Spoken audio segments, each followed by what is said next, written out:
Humanity has survived wars and plagues, yet our greatest danger might not be a sudden disaster, but something quietly unfolding right here on Earth. Could we be drifting toward the next great extinction, with no one to blame but ourselves? On today's episode of the Infographics Show, we're looking at why the next generation might be the last.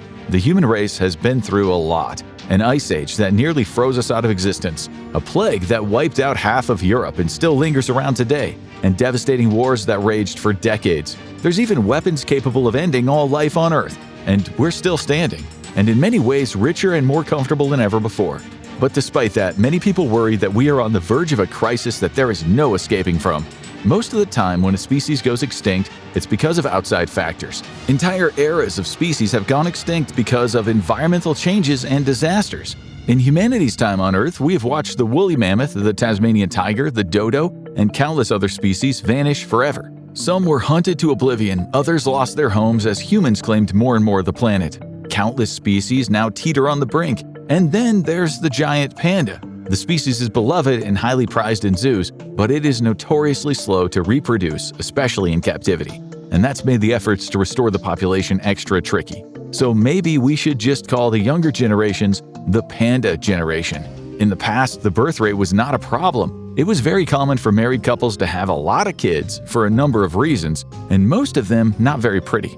For one thing, the farming lifestyle was extremely common back then, and you don't have to hire a workforce if you can make one. Secondly, infant and child mortality was very common, so families with a lot of kids had a far bigger chance of winding up with a living heir. Not even royalty was safe. Royal succession struggles were common when the king's only son died of disease or infection at a young age. And third, birth control, at least reliable and easily accessible contraceptives, weren't available until the 20th century, so mom and dad were usually at the mercy of their fates. But things have changed a lot since then. As the 20th century moved on, a different kind of typical American family emerged. Mom, dad, and 2 to 3 kids was usually the platonic ideal if you looked at the TV, although some shows still played up the appeal of a big family. The post-World War II baby boom certainly helped the population, but as two-income families became more common, families shrunk without one parent dedicating themselves entirely to child-rearing.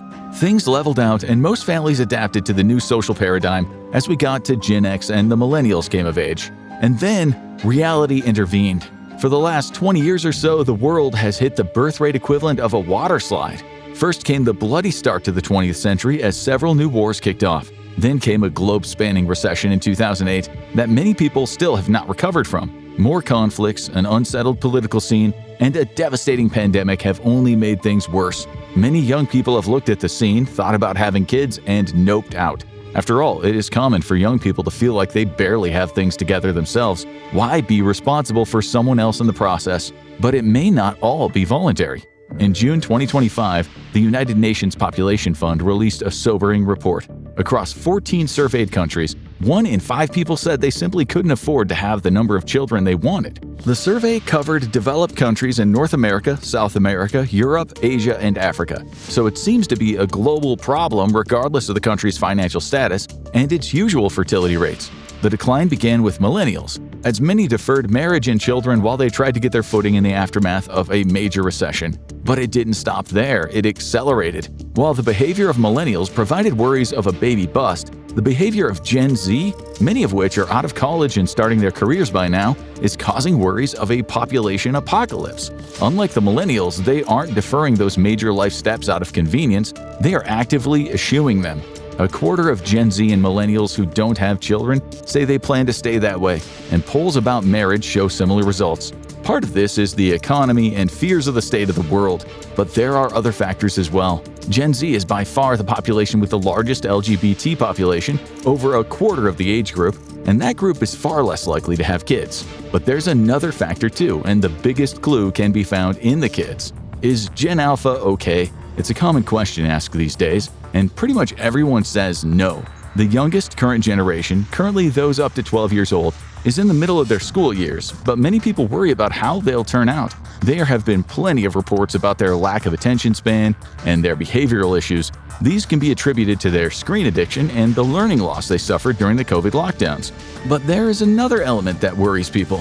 Many of these kids don't think they're going to grow up, and they might have a point. It's a common refrain from teachers of Gen Alpha students. When they ask them questions about the future, these kids seem to think the world is going to end soon. Fatalism around the state of the world isn't new, of course. The combo of World War I and the Spanish flu wiped out much of the lost generation, leading to lower birth rates and a group who spent the roaring 20s partying like the world was ending. And of course, it's likely the Cold War led to a lot of people drinking their nuclear anxieties away. But the difference is, many of Gen Z don't just think this could be the last generation of humanity, they think it should be. The role of humans in the world has been hotly debated for a while. After all, both millennials and Gen Z have been heavily involved in climate activism. But a small group of radicals known as the last generation takes it further. They were formed in 2021 and they believe themselves to be the last generation before the Earth's climate reaches a tipping point, under which life as we know it might no longer be sustainable. While it wouldn't be an instant extinction, of course, whole sections of the world could become uninhabitable. And if you look at the news, they might have a point. Over the last decade, climate disasters have escalated to a terrifying degree. Massive floods come seemingly out of nowhere, just like the Texas floods in 2025 that swept away a small-town summer camp. Wildfires are not even unusual events anymore, with the news casually referring to fire season in the Pacific Coast region and Canada. Tornadoes, hurricanes, and tsunamis all happen with increasing regularity. And heat waves are not only getting more intense, they're getting more unpredictable, with massive long-lasting heat domes settling over unusual places. Most famously, a brutal Pacific Northwest heat wave pushed temperatures past 100 degrees Fahrenheit in cities like Portland and Seattle, places completely unprepared for that kind of heat. And in many places, the infrastructure simply cannot keep up. The United Nations, also known for its cool weather and copious rain, has seen temperatures rise precipitously over the last decade, which is a problem. And most homes don't have air conditioning. And this has led to skyrocketing deaths from heat-related causes, particularly among the elderly. And in cities like Las Vegas and Phoenix, where heat is part of the way of life, infrastructure is built to withstand high temperatures. But as the hundreds give way to 110s, many things won't be able to withstand the stress, and power outages could easily lead to death. And no one is sure how to fix it. The focus has been on reducing climate output, but this may be a catch-22 for the people currently living on the Earth. A big contributor to carbon emissions is cooling technology, which people need to survive because of the effects of climate change. So people are left facing the choice between their own sustainability on Earth and the larger fate of the world. And while most of the older generations might lean toward the former, the younger generation tends to think the sacrifice is worth it, because they already don't think this world is made for them. When millennials and Gen Z start complaining about the state of the world, the older generation tends to say, "Get a job!" To which they say, "We can't." While Gen Alpha hasn't entered the job market yet, they can see what it looks like for their parents and older siblings. And it is not a pretty picture. Many jobs use automated rejection software, few allow people to apply in person, and it's common to fill out dozens of applications before getting a single response back. Additionally, many jobs are just becoming obsolete due to production being outsourced overseas, leaving a large group competing for a shrinking pool. And that's before the new arrival has its way with things. If there's one thing anyone who reads sci-fi knows, it's that the arrival of a new all-powerful AI usually means bad things for humanity. ChatGPT probably won't evolve into Skynet, but it may make a lot of things harder. Already, writers and artists in many fields have seen themselves replaced with AI creations that usually aren't very good, but they are a heck of a lot cheaper. The tech companies behind AI boast that the technology will keep getting better and better until it can do thousands of jobs and save companies billions, which doesn't sound like good news for anyone desperate to break into the working world. And that's left many people wondering not just how they're going to feed their future kids, but how they're going to keep feeding themselves. And if the government is worried about this, it doesn't look like it. Fertility rates across multiple countries have been cratering, with Japan having one of the biggest drops. At an average of 1.15 births per woman, that is one of the lowest in the world and well below the rate to keep the population stable, which stands at 2.1. The United States is only at 1.62 births, as the two kids in a dog image quickly becomes obsolete. China lost its status as the world's largest country to India in recent years, as its population struggles to recover from the devastation caused by the decades-long one-child policy. Its fertility rate still hovers at an average of 1, so it is not a localized problem, and the people are calling out for answers. While some countries have instituted incentives for having more children, with Russia being particularly active in pushing it, the incentives are rarely enough to offset the costs and the associated fears. Having a kid is a huge investment, one that takes 18 years of a person's life. And that's led to people deciding that if the time isn't right and they're just not sure, they'll hold off on it for now. They're waiting for the economy to get better, the conditions to be more supportive, and the state of the world to look a little better. But if anything, it's moving in the other direction. It's not just that the birth rate is declining because of financial issues, it's that people aren't sure if this is a healthy world to bring a child into. In the United States, people worry about school shootings. While the odds of one happening are low, they're still much higher than they are in the rest of the world. The climate crisis might be survivable for this generation, but no one knows what the world will look like in another 50 years, especially for those who live on the coasts. In the worst-case scenario, large portions of California and Florida could wind up underwater in a few decades, and whole countries like Tuvalu and the Maldives could cease to exist altogether as the sea levels rise. That is, if there are any of us left. This isn't the closest humanity has come to going extinct, of course. During the Cold War, there were numerous false alarms that could have resulted in mutually assured destruction. But the same threat exists. Around the world, there are 9 countries that have nuclear weapons. Most of them have arsenals in the hundreds, and virtually all of them are engaged in either low-boil conflicts or active hot wars. And as the state of the world gets worse, many people wonder if it's only a matter of time. Well, after the Cold War, conversation shifted to nuclear non-proliferation and even disarmament. Things have deteriorated since. No one wants to be the second-to-last country to give up their nuclear weapons, after all. And while the decline in large-scale conflict in the 1990s led to people calling it the end of history, many of those long-simmering conflicts are heating up again. Countries are issuing heated threats of escalation and even direct threats of nuclear strikes on their enemy on a weekly basis. And even one of those conflicts could create a domino effect that'll make this the last generation. Some of these potential hot wars are unlikely to create nuclear Armageddon, but that doesn't mean that there won't be devastating consequences. North Korea has the smallest nuclear arsenal of the 9. If they attack someone, it's not likely even their ally China would support them, bringing a quick end to their threat and retaliation. Meanwhile, India and Pakistan might be closest to an active nuclear war of any of the potential combatants, regularly getting into small border shooting wars. If one fires a nuclear weapon at the other, there's bound to be retaliation. But their smaller arsenals combined with a focused target means the fallout's unlikely to spread around the world. But the same can't be said for some of the older conflicts. While the Middle East has one likely nuclear power in Israel and another aspiring one in Iran, that war is likely to be short, brutal, and contained. But when it comes to existential threats to the world, Russia is what makes people the most nervous. Vladimir Putin and his associates have made many nuclear threats toward countries that aid Ukraine, which includes the US and fellow nuclear powers France and the UK. But most people consider him likely to be bluffing. And no one's even sure how many of Russia's very old nukes still work, which means the biggest flashpoint might be taking place in the east. While China is usually more cautious with making nuclear threats than Russia is, most geopolitical analysts consider it the far more dangerous conflict. As China continues to expand across the South China Sea and establish military bases, as well as threatening to invade Taiwan, the United States and its allies cut deals with its rivals. Brinksmanship is the order of the day, and all it takes is one itchy trigger finger to start a war that will be very hard to de-escalate. And unlike with Russia, China's military hardware is just as advanced and modernized as the US. But in terms of large-scale disaster, nuclear power might not be the biggest threat. In 2020, most people thought that they were invincible, and then a tiny little microbe proved us wrong. The mass spreading of COVID-19 created dozens of new variants of the virus, and it killed millions worldwide.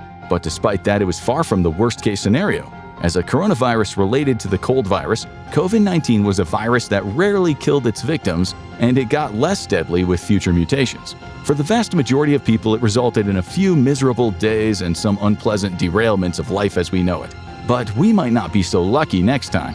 One of the biggest fears about the world today is that the risks of the next great pandemic are only growing. The world is more crowded than ever, giving viruses endless opportunities to jump between animals and humans. On top of that, multiple countries are conducting virus research. There's no proof that COVID-19 came from a lab leak, but the awareness of the theory has led many people to call for an end of gain-of-function research, the kind that can make viruses deadlier and better at evading vaccines. And if a new virus gets loose, things could go downhill very quickly. While the number of people dying from COVID-19 has dropped massively due to the vaccines, there are more vaccine skeptics than ever before. If a new virus emerged with a 25% fatality rate instead of COVID's 1%, even brief hesitation in containing it could kill millions within weeks. The shock could shatter infrastructure, collapse public services, and unleash a wave of global unrest that might be impossible to contain. And any number of these disasters could lead to the end of humanity, but they might not be needed. Is it likely that humanity will actually go extinct in the next generation? Not exactly, barring a massive scale disaster we can't predict right now.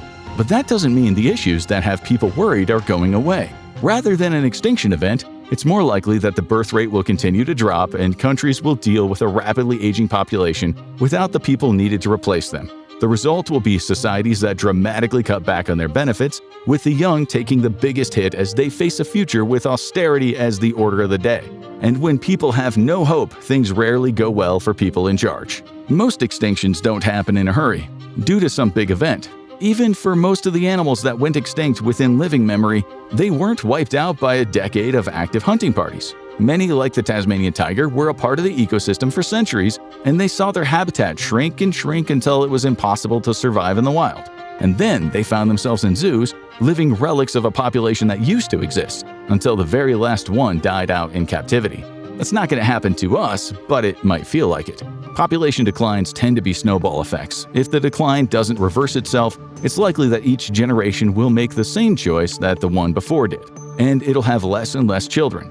This will mean more resources for the people who do populate the Earth, but it'll also mean fewer people to maintain the infrastructure for farming, technology, and everything else that makes life on Earth in its current form possible. Millennials started the ball rolling, and Gen Z seems to be pushing it further down the hill. But what about the next generation on deck? Gen Alpha's relationship habits are still an unanswered question. After all, the oldest of them are still in middle school.